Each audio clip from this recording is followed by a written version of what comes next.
us. I would like to salute the whole committee, the official representation from the 26 country members, and our authorities, our school leaders, and operational leaders. You are all with us, especially the educators that are with us now. Our speaker today is Mr. Reginaldo Dias de Souza. I've known him for a while now. His resume is amazing. He's done some quite consistent work, 36 years with us, along with SENAI. He's done beautiful work here as a frontline supervisor. Baden-Württemberg was part of his projects, a German institution, and he's been a director in the Ribeirão Preto School for 22 years, and he's very much connected. His school is very much connected to the sugarcane industry. He's an educator. He's very much committed to the fully to social transformation. He is an amazing director. I'd like to thank you all, Reginaldo, for being with us today. He is going to share his experience with us, and I'd like to pass on the floor to Mr. Dias de Souza so that he can share his experiences and his experience with all of us here, our dear colleagues from the Americas. Floor is yours, Reginaldo. Good morning, all. I would like to salute you all, to greet you all the authorities here.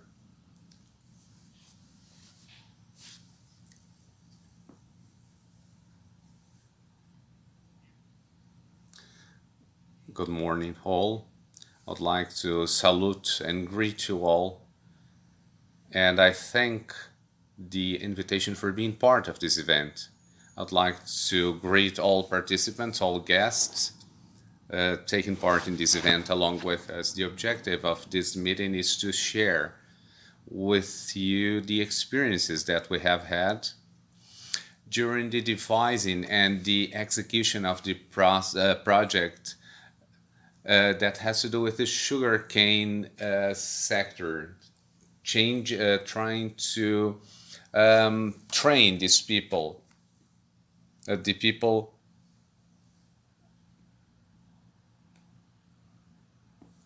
and with the by saying that, I'd like to start with some considerations. SENAI São Paulo is an institution, private institution from the industry that aims to contribute to the strengthening of the industry and the preparation of our citizens through professional education based upon information and technology. We have 32 technologic areas, and in order to accomplish our mission, we have 92 schools and around 50 mobile units. We have 23 of those schools aimed for technology, aiming to help the São Paulo industry, the state of São Paulo industry, in terms of process improvement, products, and design in these areas. We have these 91 schools that are fully dedicated to innovation above all. And they operate with consultancy and innovation projects. We have biotechnology, micro machining, and the development and design of materials. I would like to talk briefly that the municipality of Ribeirão Preto is where we are. It's a city that's in the in the inner part of the state of São Paulo, northeastern. We have 700 inhabitants, the most populated schools in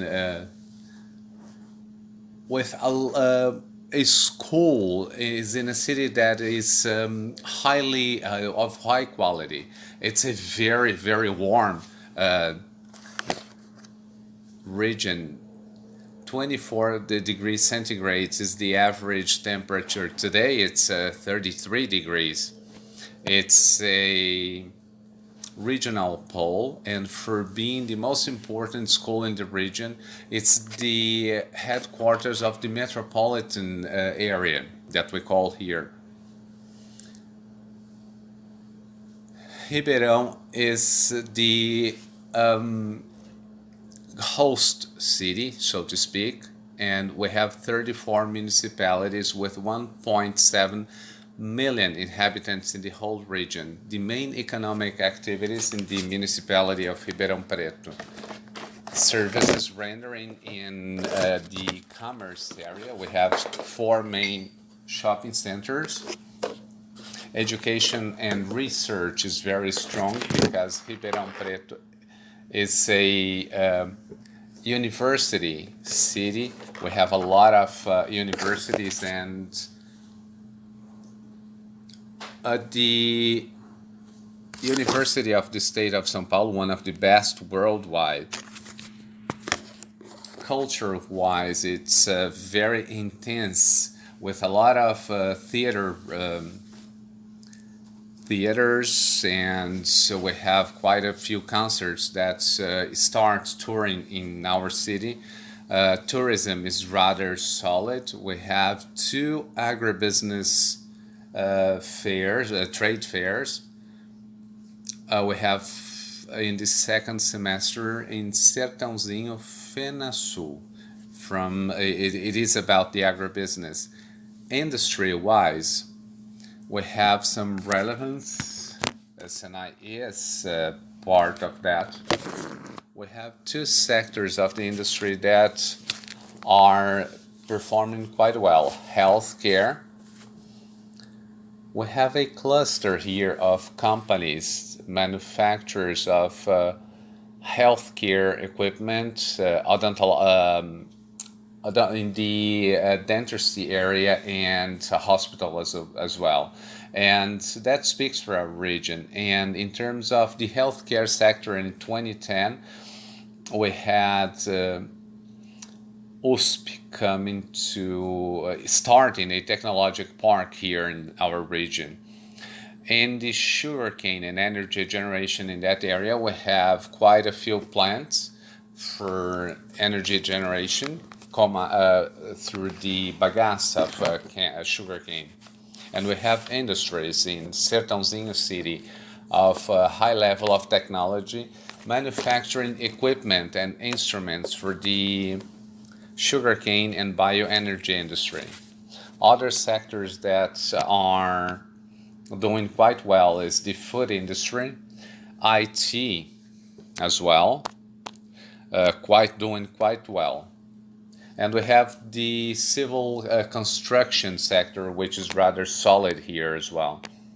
30% of the national production of sugar and ethanol is done here.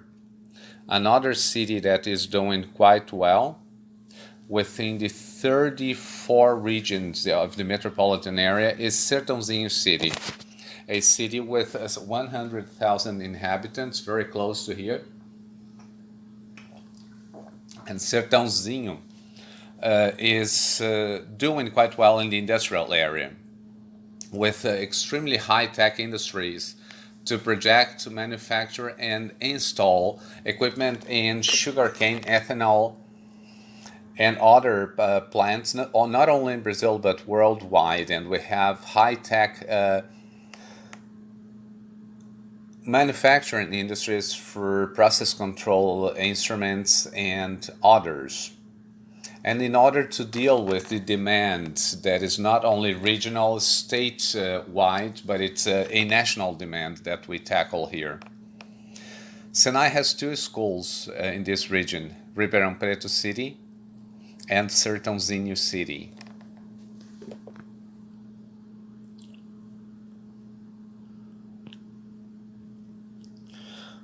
I would like to start with a brief presentation about the school. Our school is celebrating 70 years of existence. It was founded in 1950. SENAI was opened in Brazil back in 1942. Our school started a little while later. We have certified around 11,000 people annually in many a trade. It's a school of quite large facilities, and we have SENAI technology. We are certified in metal mechanic. SENAI technology is one of them. And this year will provide advisory to companies, advisory and consulting, around 20,000 hours, not only in our region, but in statewide.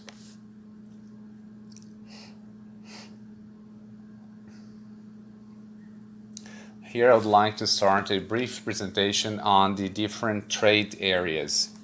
That's why I wanted to start with a general overview. SENAI has as parameters upon starting schools, we try to identify the demands of the region. You can see here that our school and Sertãozinho City as well is structured to serve as a whole the energy generation and sugarcane industry and other sectors that are appearing in our region. You see our workshops, our labs for electronic maintenance, as you see here in the pictures. Our labs here, automation, residential automation, something that has been increasing in terms of demand in this region. We have a partnership with the Italian company, the tech company Finder.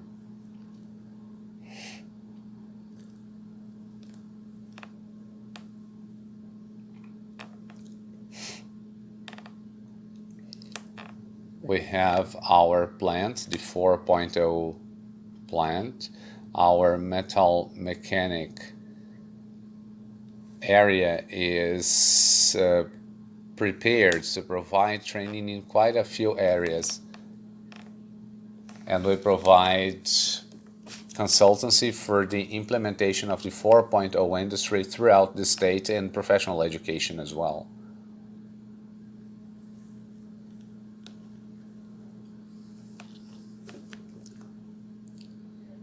Before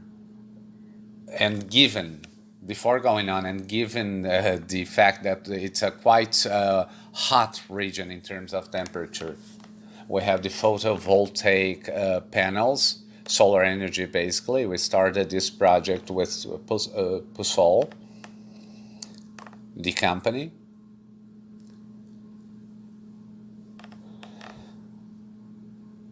SENAI is thoroughly prepared for us to innovate and go on with the advancements of technology and the demands that come out of that. This is another area. Industrial maintenance. We have many a partnership according to what the region demands with turbines, pumps, and so on, as you can see here.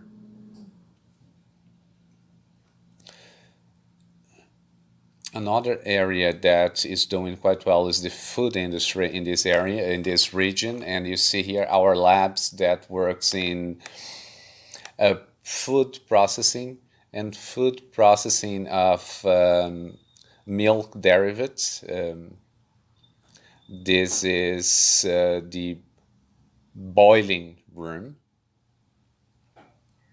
the training in that area, sugarcane energy generation, industrial refrigeration. Due to the fact that this is a very warm region, this industry is quite demanding.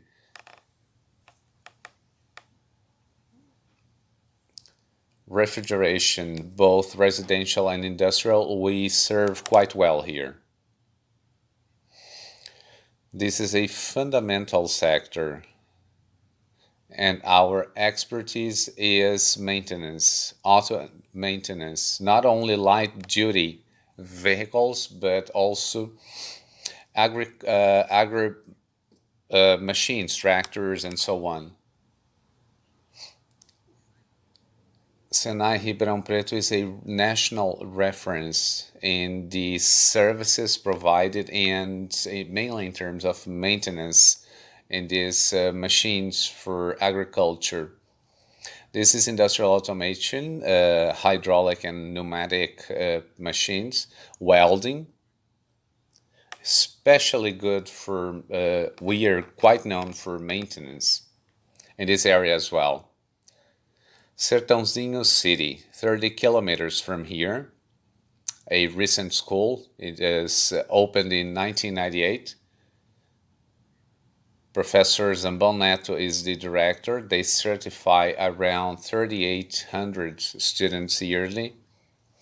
And they are part of the SENAI Technology Institute in terms of energetic efficiency. And they will provide 2,000 hours of consultancy and advisory this year alone. Instrumentation and process control, tooling and process control, chemistry. And here we have the ethanol plant, an investment that has been quite solid. It's especially good for teaching and produces 1,000 liters daily. Senai Sertãozinho, as well as our school, has the Industry 4.0 for manufacturing and industrial maintenance. Sertãozinho is working to provide advisory and consultancy for continuous process companies. You see why the school in Sertãozinho and Ribeirão work side by side in a way. And they were created to deal with the needs of the sector, the sugarcane and energy generation sector, especially in maintenance here at our school, and Sertãozinho process control, production, and so on.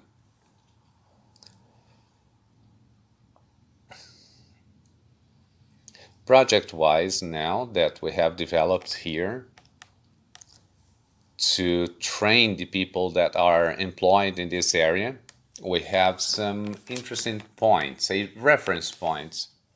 We have a state law dating back to 2002. It states that the burning of sugarcane should be totally phased out by 2021. And by eliminating that, we are also dealing with the lessening and the phasing out of manual cutting of sugarcane, manual harvesting, that is. In 2007, a protocol was signed between the state of São Paulo and Única. Única is the main entity, association of the energy generation sector here. 170 plants and 29 sugarcane suppliers association. The burning of the straw resulted from sugarcane was supposed to be done by 2021, but this process has been accelerated and it's been mechanized from the sowing to the harvest. The legislation is based upon the Kyoto Protocol, as we all know, signed in 97 concerning climate changes. And what was the objective of this treaty?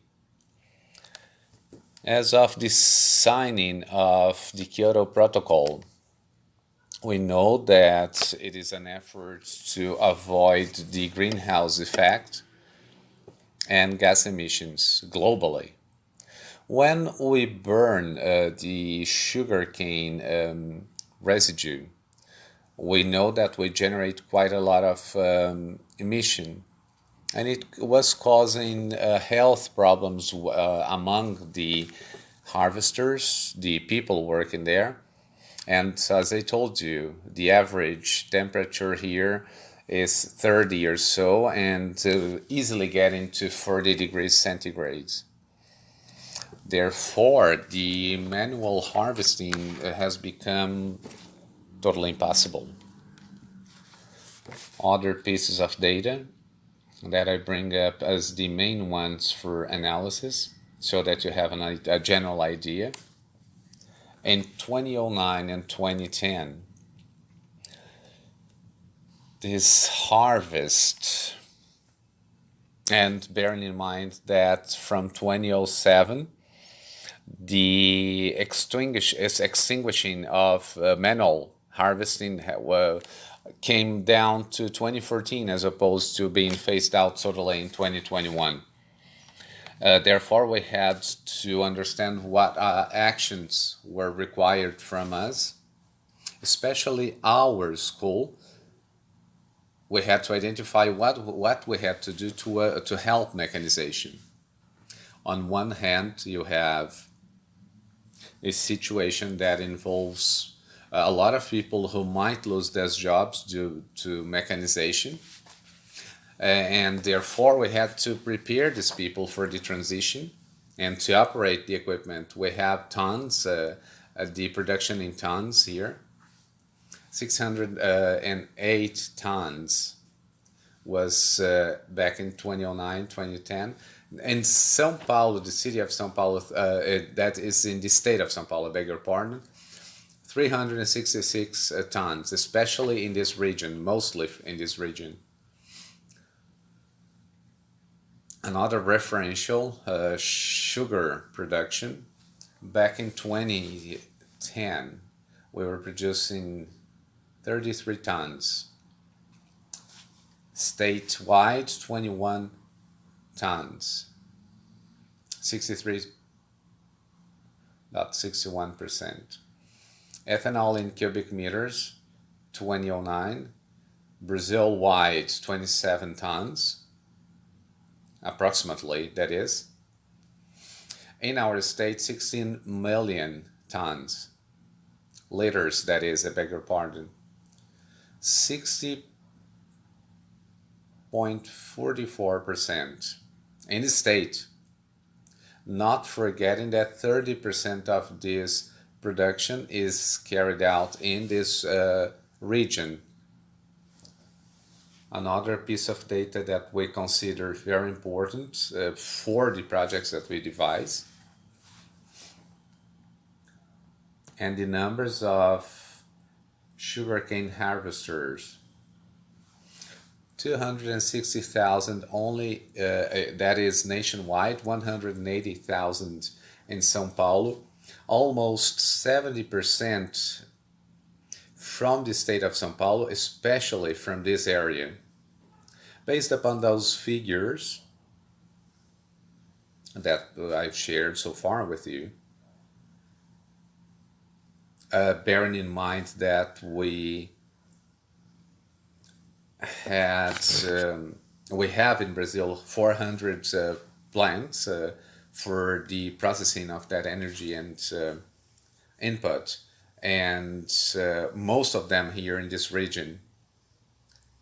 What we realized upon developing and the unfolding of our activities and talking to the people in the region, especially mayors of this region and other important people in this process in this region. By talking to them, we identified that on one hand, you have the possibility of a lot of people losing their jobs, and what would happen to them? They are people that come from other regions that migrate into this region from poorer regions. A lot of them illiterate or semi-illiterate, without any professional training, except for Ribeirão Preto e Sertãozinho. The other regions, the other municipalities have very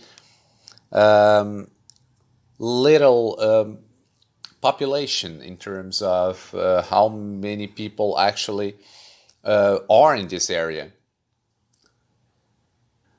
If we do not perform or wouldn't have performed this process with a lot of caution, we may cause chaos.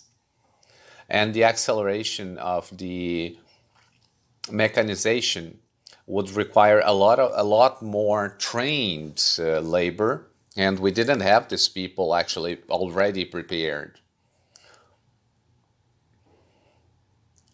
And focusing especially in this region, and SENAI Ribeirão Preto, upon identifying those demands. And I'd like to thank Professor Espada especially, because back in the day when we were thinking this matter, Professor Espada was the technical director of SENAI São Paulo back then. And then he helped us devise the project and put it in place.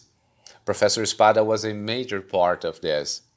As of that point onwards, we started the Renewal or Renovação project, the largest program of professional qualification for this industry worldwide.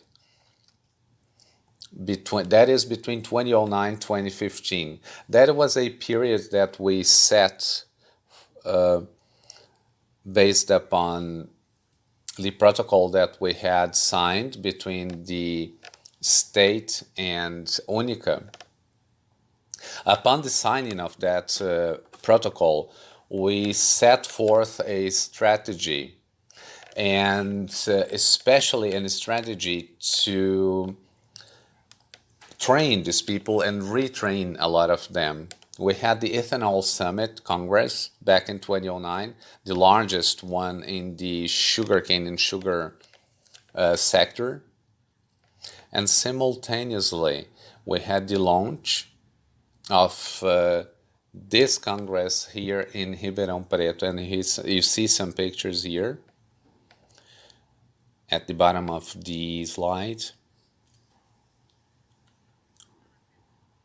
Some characteristics of the project: target demographics, sugarcane harvesters from the state of São Paulo and their families, that is.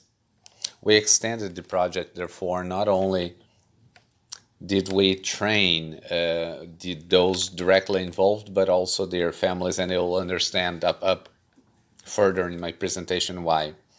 The area that was the focus, Ribeirão Preto, which is a pole, Piracicaba, Bauru, Araçatuba, São José do Rio Preto, and Presidente Prudente. All these are cities in the region, as you can see here in the map. You see here the areas that I mentioned to you, and you see that up in the northeastern area you have Ribeirão Preto. The state of São Paulo is further down south. And these other regions, São José do Rio Preto, Araçatuba, Presidente Prudente, Araraquara, I beg your pardon. All areas that wanted to increase that production for exports and internal consumption as well. Nevertheless, the area for the crops was very limited.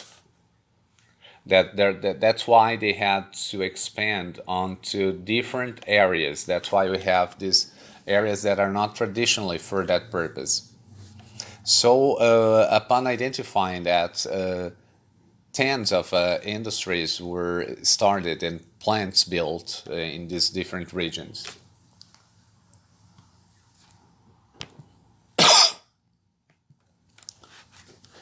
Our partners, who are the partners of this project? SENAI didn't have the number of people, the labor necessary to carry out this project, and we in Ribeirão Preto couldn't do it by ourselves. And based upon the guidelines by SENAI São Paulo, SENAI is all about partnerships, I must say that. So we started looking for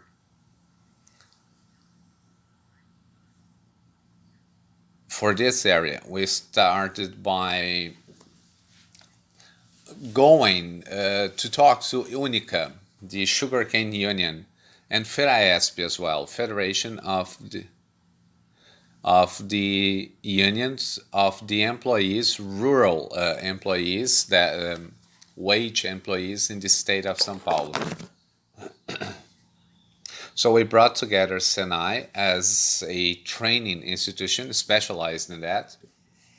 And from the industry side, we had UNICA, that is for the rights of the employers, that have 170 plants in their within their association, along with SENAI São Paulo. So we had this partnership, SENAI, UNICA, and FERAESP. Together, we had a diagnosis of who we had currently working, employed in this industry, in this sector. And as of that point onwards, we defined what would be the guidelines, the objectives, fostering of that industry, what would be necessary, what kind of budget we should work with. So it's a quite ambitious project, as you can see. And we would need to go for new partners as well, other partners. And so you see here, other partners, important ones, they are sponsors. Solidaridad from Holland, Case, one of the largest manufacturers of tractors, sugarcane harvester. John Deere, one of the largest manufacturers in this industry. They have a training center, quite state-of-the-art. Iveco, manufacturer of heavy-duty vehicles. Syngenta, one of the largest worldwide in terms of their industry. And BID, Inter-American Bank for the Development, Economic Development. With these new partners and sponsors, we were able to start our first group of trainees back in 2010.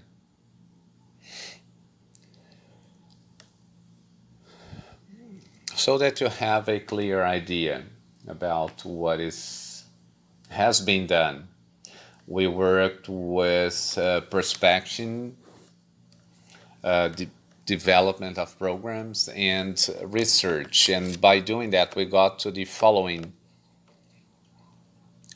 We defined 30 different areas of training, developed according to the SENAI methodology, which is about learning by doing, hands-on, and not leaving behind the theory, but that was a much smaller part. Our students learn mainly hands-on. And upon the end of the program, we established two types of services. Bear in mind that we were training people who were directly involved and their family members. For those people, we provided programs, we offered programs that for the auto industry and industrial areas.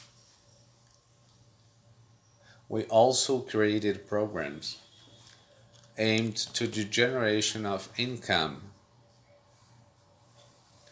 Bear in mind, I told you we had many of those people who were illiterate or semi-illiterate. So you wouldn't have time to provide them what was necessary in terms of taking on to a level, minimum level, so that that they would be able to deal with the content of the training. That's why we started training the family members as well, because these family members wouldn't have been fully literate, most of them, so they could help with the training. So it's about entrepreneurship, basically, above all. We were training these people to be entrepreneurs as well, especially entrepreneurs. And it's for the sugarcane and sugar production industry, but not only for that area, as well as other areas. We have here the areas: cane harvester, sugarcane harvester, operator, tractor operator, cane driver. And you see the other areas here listed on the left-hand side.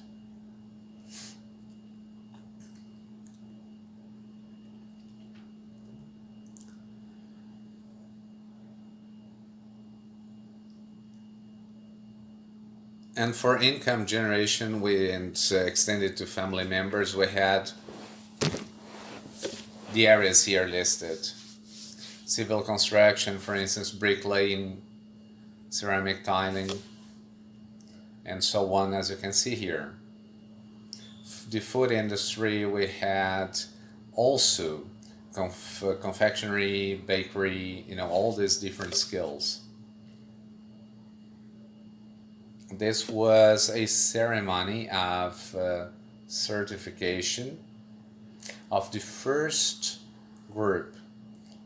These people are from São Martinho, in the plant that is one of the largest here and worldwide. São Martinho is 40 kilometers away from Ribeirão Preto. And each group that we certified, we had many people from the region. And we had this graduation, so to speak. And our partners and the students and family members were part of this.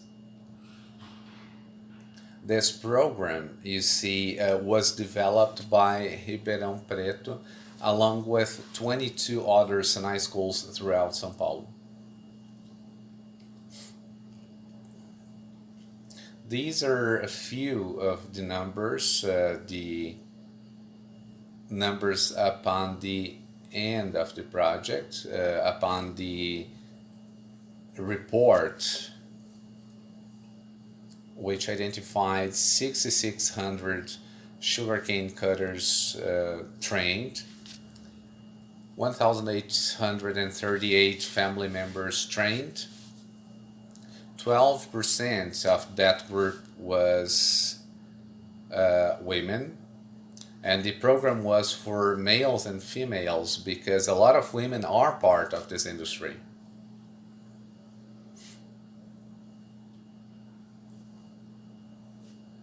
78% of the participants of the industrial and auto areas were replaced in the job market with income increase of up to 75%. This is a great number. And they detail 40,000 sugarcane cutters were trained in similar programs, similar to innovation, with resources from the plant. And due to the sponsorship of a lot of these companies, 40,000 people were trained on innovation and the trade market skills. And we devised that with a lot of in detail, actually. Our program was widely recognized worldwide. Here you see some investments. SENAI São Paulo, in order to make this project viable, we had to have some investments in place. Started with the building mobile schools. This one is the simulation lab with simulators. It was done by Ribeirão Preto, along with the region of Lençóis Paulistas. Our partner, Case, provided the equipment. It's high-tech. It's a high-tech lab, which allows, by being mobile, to go to different regions and not being just stationary within a building.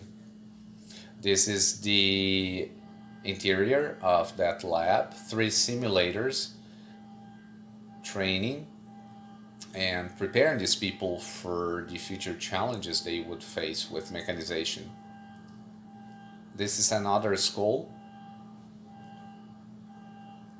Maintenance of sugarcane harvester.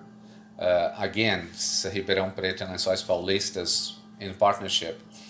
And AGCO, Massey Ferguson and Valtra are the brands of AGCO. They provided the equipment. We have here a sugarcane harvester that was donated by AGCO. This school was highly awarded. It's because of its pedagogy and teaching methods. Another school here, a mobile one.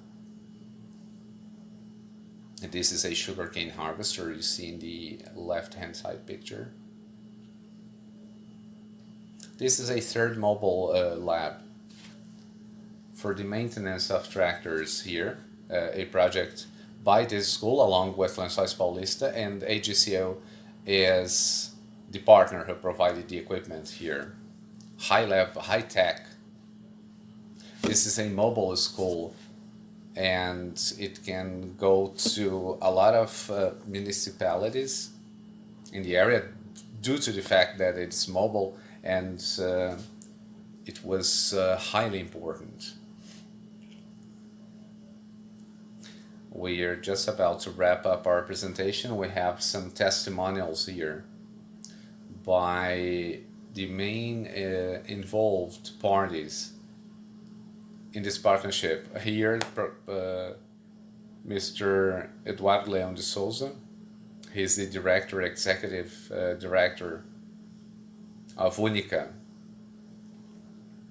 Upon the end of the program, he said, the success of the program had the seal of the Food and Agriculture Organization of the United Nations, FAO, and it combines beautifully renewable energy production and with the human side. We have Ms. Fátima Cardoso, Solidariedade Foundation, and she's the director.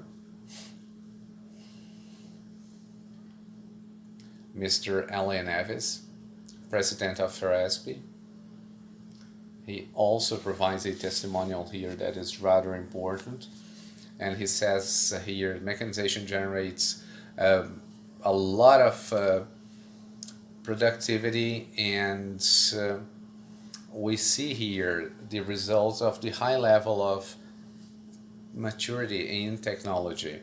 Thousands of men and women renewed that hope. They feel like it's a new beginning. Ms. Fátima Cristina Cardoso, that I just mentioned, coordinator actually of the Solidarity Foundation, extremely important for the development of this industry.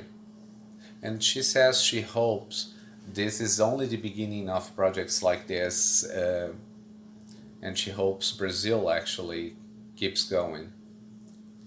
This is a testimonial by a sugarcane cutter. He says how he was excited to be part of the project, and currently he's employed as an electrician level 1, taking care of the maintenance of trucks, tractor, and buses. Back then he was finishing middle school training so that he would be able to keep on advancing professionally. This is a brief video clip that in general terms presents the program. SENAI presents an example to be followed. Episode 1, SENAI São Paulo, with the largest worldwide program of retraining of sugarcane cutters. São Paulo is the largest producer, and the manual cutting of sugarcane was replaced by mechanization, which would result in the losses of a lot of job losses. Therefore, SENAI, along with the industry, is retraining people. I used to be a sugarcane cutter, and by going through this training, I was able to find new horizons. And they also say that they were able to accomplish a lot. And 40,000 people were trained. I make twice as much as I used to do. SENAI changed the life of my whole family. Besides the 91 schools facilities, there are 3 mobile schools. By doing so, SENAI is helping tackle unemployment and giving opportunities to breadwinners, which is what we are. It's such an effort. SENAI São Paulo requalifying sugarcane harvesters and cutters. An example to be followed. I'd like to wrap my presentation upon that note. My presentation was a general overview of what we do and the importance of the Ribeirão Preto region, north, northeast, and the importance of these regions and the commitment that we took upon us, this duty that we took upon us, and how much we have accomplished. I hope I have given you a clear idea. I hope you can have a better understanding of what the project was about, and I'm certain that we have contributed to the training and the betterment of 40,000 people.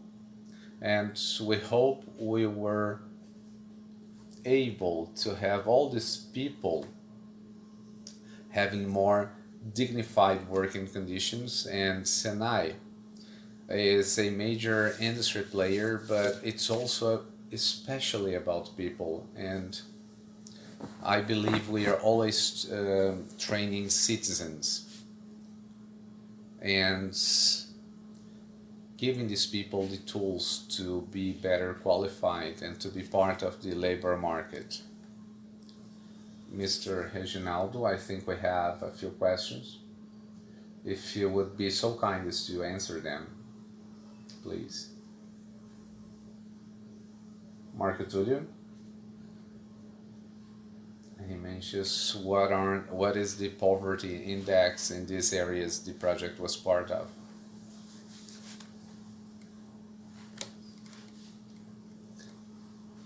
and the impact period went up to 2019. So what could you tell us in that sense? Mainly dealing with our region, especially in Ribeirão Preto, when we have this wide monitoring, consistent monitoring, so that you have an idea, our population here, especially the municipalities around this area, they were about sugarcane. It's all about sugarcane. A sugarcane cutter makes money according to how much they are able to harvest daily, and not that much money, no. So people were working 12, all the way up to 15, 16 hours under the really hot sun. And these people would be able to harvest at the end of the month around 1.2, 1.4 thousand reais. This is approximately the national wages. They can barely buy their essentials with that much money. This sector is about harvest and the intermediary period before the harvest. Now they are before in this intermediary moment.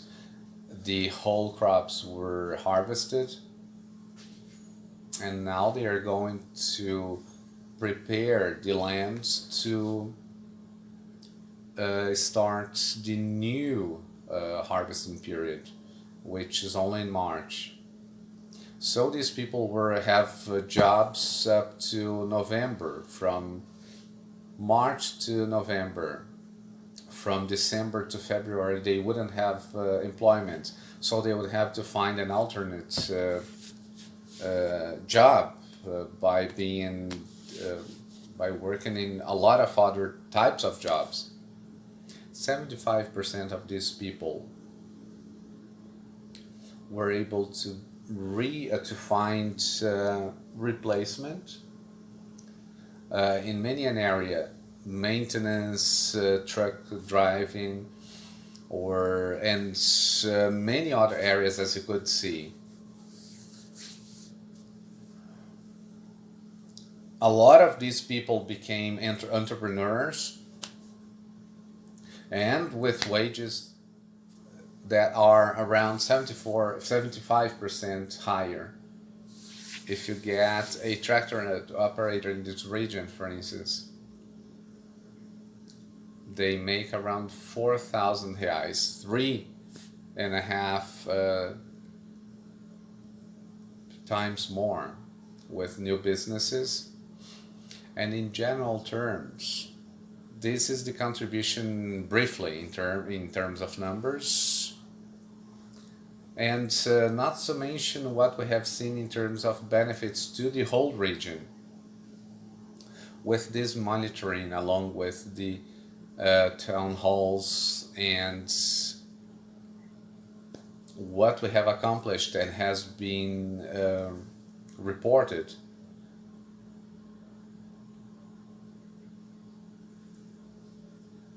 what we had here is also less people going on unemployment.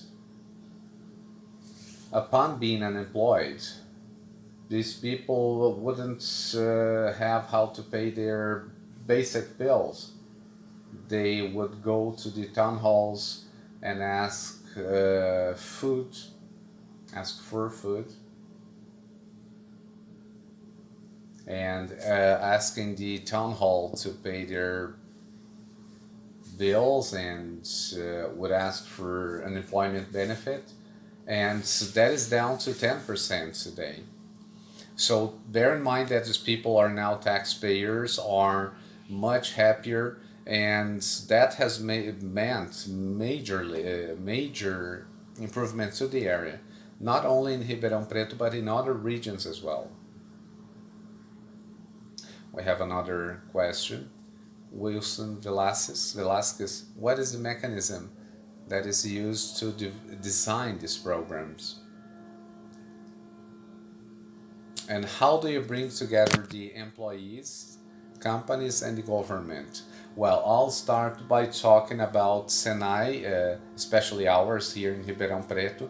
As we find the demand, we go to the company, we carry out the diagnosis in a way that we identify all that needs to be the focus of our programs on a technical level, but also in terms of personal skills. SENAI has a sector that is education reengineering, and there we have a technical report uh, listing the technical items, technical training, and what they need in terms of information, behavior, and so on. And then based upon that, we decide what is the minimum hourly load, and we work upon that, and we start the designing of the project, the program. If it is for one company specifically, we go to the company, we carry out the diagnosis. If it is a region or a set of a cluster of companies in a region, we see what is in common among all of them, and we move on. So we provide as much of what is necessary as possible. The Ministry of Education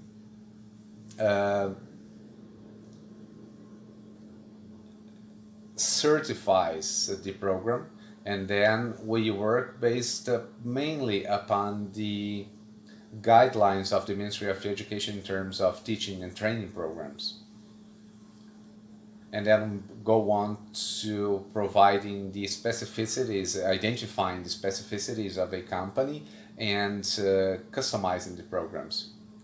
I think all in all, this is what I had to share. You have my contact details here, and I'd like to make myself available to all of you through WhatsApp, Gmail, and I would love to talk in more detail should you be interested.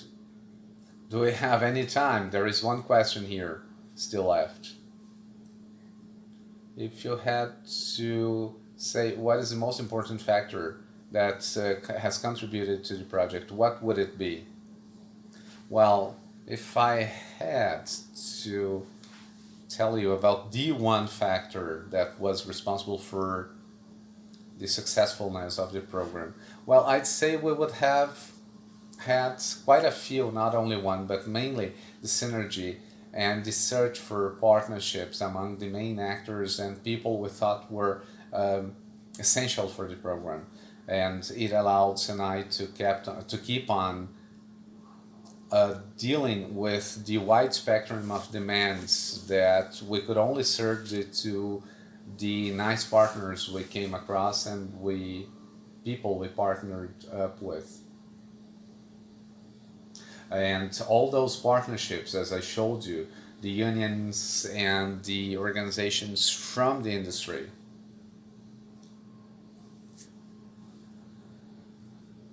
Due to that, we were able to define how many people should be involved or could be involved, so that you have an idea.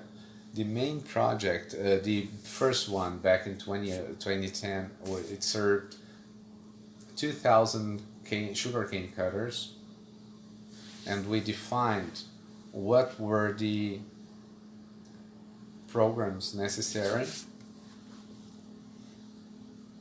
with the proper hourly load and content that would deal with the real and actual demand.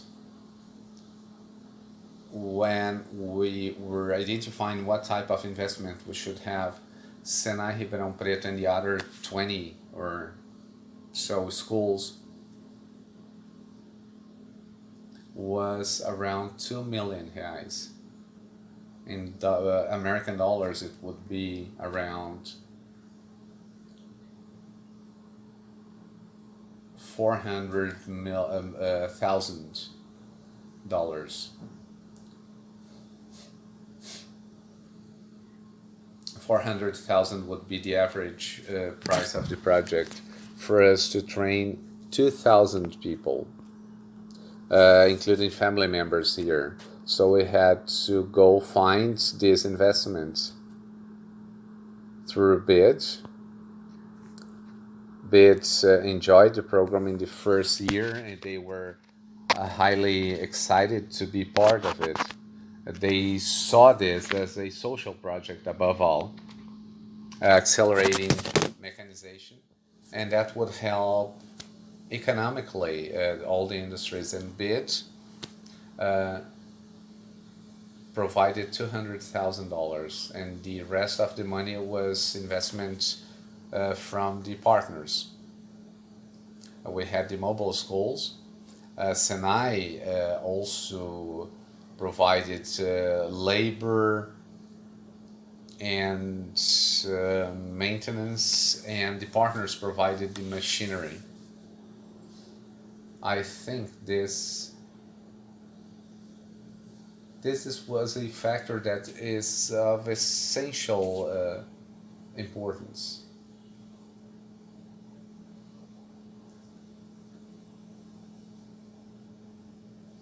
What are the investments by SENAI in the preservation of the environment? How do you ensure that? Wilson also mentions that he would like to know who supports the program, who finances and sponsors the program. In terms of environmental preservation, we have the Tech Institute,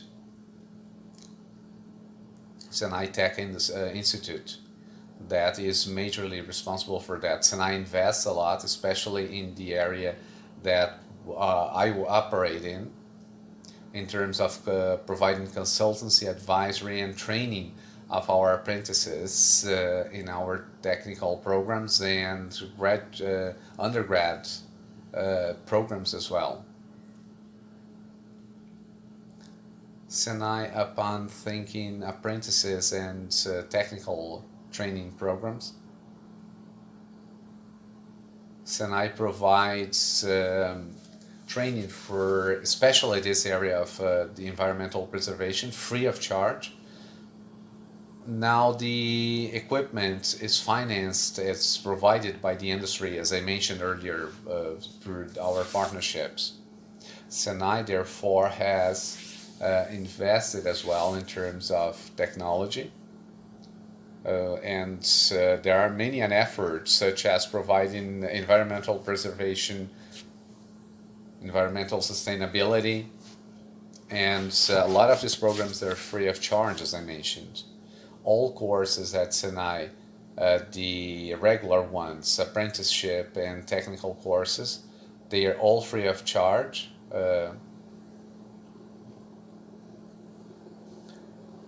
These programs all include a very significant part that has to do with environmental preservation. And that adds value to the program, needless to say. And all schools abide by ISO 14000, certifying the seal of environmental sustainability.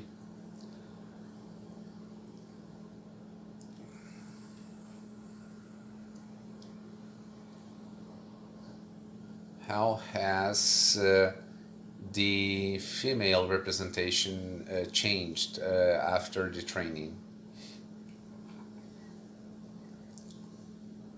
It's a reality. It's changed a lot.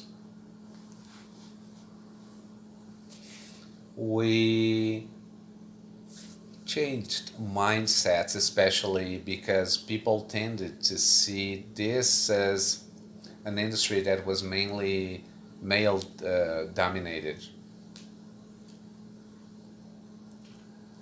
We have around 1.2 thousand students within the professional training, and apprenticeships. In the age range 16 to 19, and technical programs, maintenance, industrial maintenance, and so are technical programs.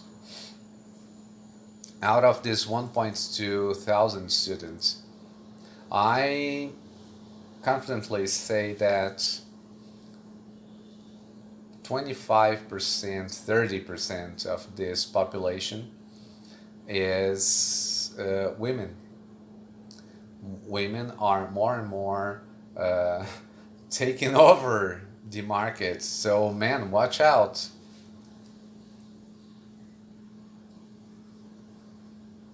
All the programs that we develop, all the projects along with the plants in the region, we see a lot of women driving trucks, tractors,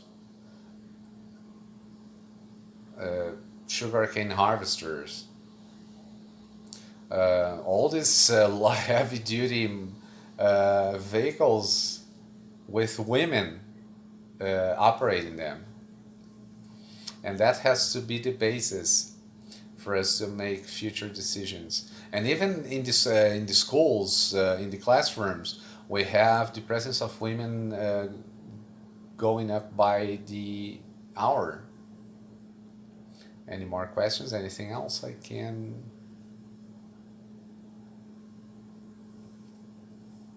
Then show a.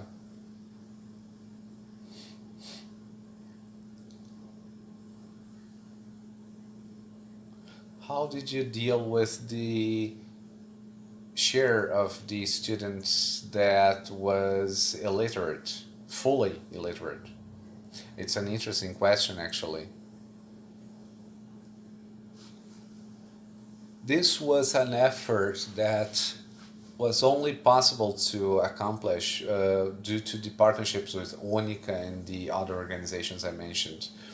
Firstly, we mapped out the number of people that would have been illiterate and semi-illiterate. Semi-illiterate, I mean people who can hardly write down their names or interpret a text or something like that. UNICA, the union of the employers union, they helped us find out which one of these people, this group of people, wanted to join different areas of the industry. That was a research that didn't take into account who was illiterate or not, because we wanted to understand the needs and the wants of all these people.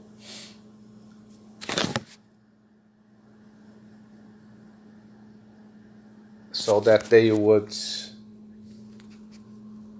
be prepared and be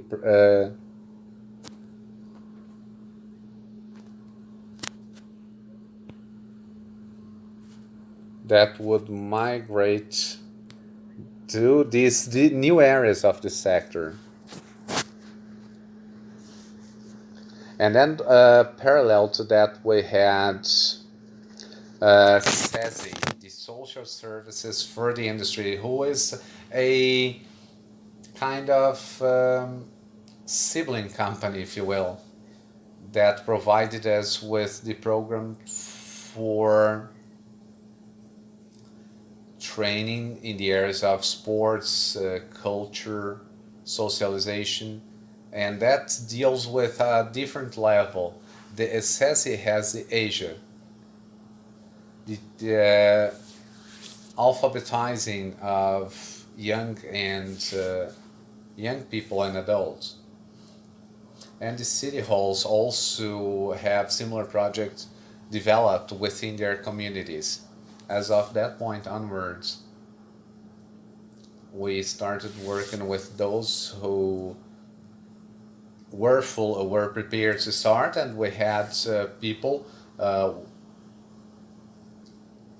were illiterate first going through the basic levels to acquire literacy skills, and then they would go on to the program.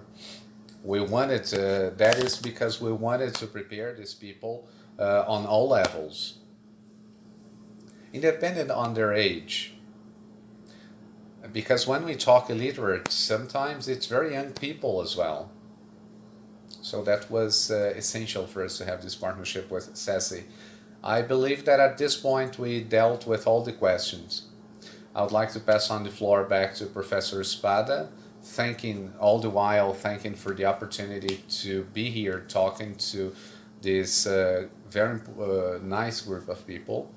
And should you have any questions, please feel free to ask me. I'd like to thank Professor Reginaldo for this opportunity. And I'd like to leave you all here with my thanks. In case you have further questions, World Skills America is available to you, and Reginaldo has left us with his details. Professor Arsenio made very clear that we would have to share more about these experiences. One of the actions is this monthly webinar. We'll go back to these webinars in February. Our webinars. The actions by World Skills America are to take place in December, but webinars will come back in February. We'll invite and send all of you and send you the invitations in due time. I'd like to thank you all, directive committees, the representations, or the interpreters, Kleber and Carmen, Marino, and our dear professor, Mr. Reginaldo, who has a beautiful history and very rich experience in this area. And all this that we have developed so far, along with Nigeria, Mexico, and other countries in Africa, the Portuguese-speaking countries, Guinea-Bissau, Cabo Verde, and all along, Professor Reginaldo has contributed a lot for those partnerships to take place. And it's all about transformation on a social and economic level through professional inclusion. And Reginaldo does that with so much commitment, and for that I'd like to thank you. On behalf of World Skills America, I would like to thank you. And these opportunities for us to share information is rather important and a very nice opportunity for us to exchange lessons learned and our experience with all the member countries.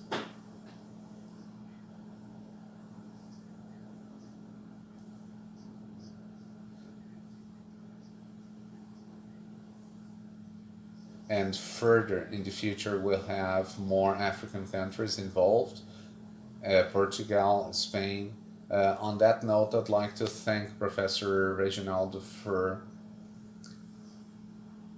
all that he has accomplished and for sharing that with us today. And on that note, I'd like to thank you all and see you soon.